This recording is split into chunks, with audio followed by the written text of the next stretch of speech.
एक बार एक जंगल में एक बहुत बड़ा पेड़ था। उस पर एक शरारती बंदरों का झुंड रहा करता था। वो शरारती बंदर हमेशा खाने की बर्बादी करके खुश होते थे। वो आधा खाते थे और आधा फेंक देते थे। कभी कभी वो पेड़ की टहनियों को भी तोड़कर उससे खेलते थे। जंगल के सभी जानवरों को ये बात पता थी। वो सब हमेशा चुप रहते थे, पर कभी उसे कुछ नहीं बोलते थे और ना ही कोई उनसे दोस्ती करता था।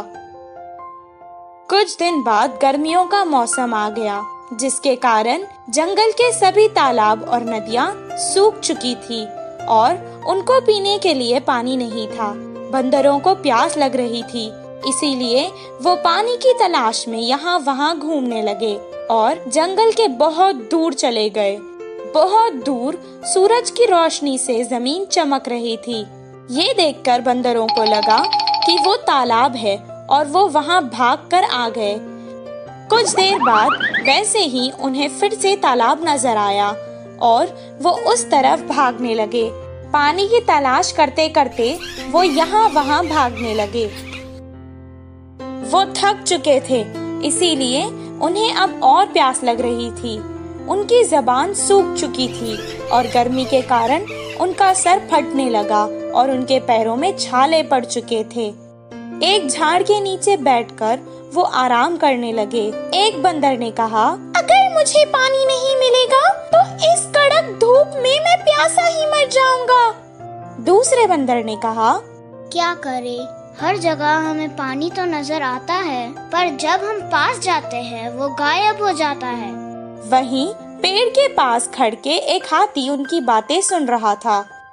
वो उनकी मदद करने के इरादे से उनके पास आया और कहने लगा, मुझे तुम लोगों पर बहुत तरस भी आ रहा है और हंसी भी आ रही है। क्या सूरज की चमक और पानी में तुम्हें फर्क नहीं पता? उस चमक को तुम पानी समझ बैठे। यहीं पास में एक तालाब है, वहाँ जाकर अपनी प्यास बुझा लो। हाथी की बात सुनकर एक बंदर को बहुत गुस्सा आया और वो कहने लगा, ओहो, ऐसा बोल रही हो जैसे तुम ही सबसे समझदार हो और हम तो यहाँ बेवकूफ खड़े हैं। इतना कहकर वो हाथी के ऊपर चढ़ गया और उसका गला पकड़ लिया। मैं सच कह रहा हूँ, मेरा यकीन करो। हाथी जोर जोर से बोलने लगा, आज तक हमें इस जंगल में किसी ने भी सलाह नहीं दी और तुम्हारी इतनी हिम्मत। एक के बाद एक सब बंदर उस पर कूद पड़े और उसे मारने लगे। हाथी किसी तरह अपनी जान बचाकर वहाँ से भाग निकला। बंदर जिस जगह हाथी ने कहा वहाँ तो नहीं गए, पर दूसरी दिशा में वैसे ही ढूंढते रहे। इस कहानी से हमें ये शिक्षा मिलती है कि मूर्खों को समझाना भी मूर्खता है।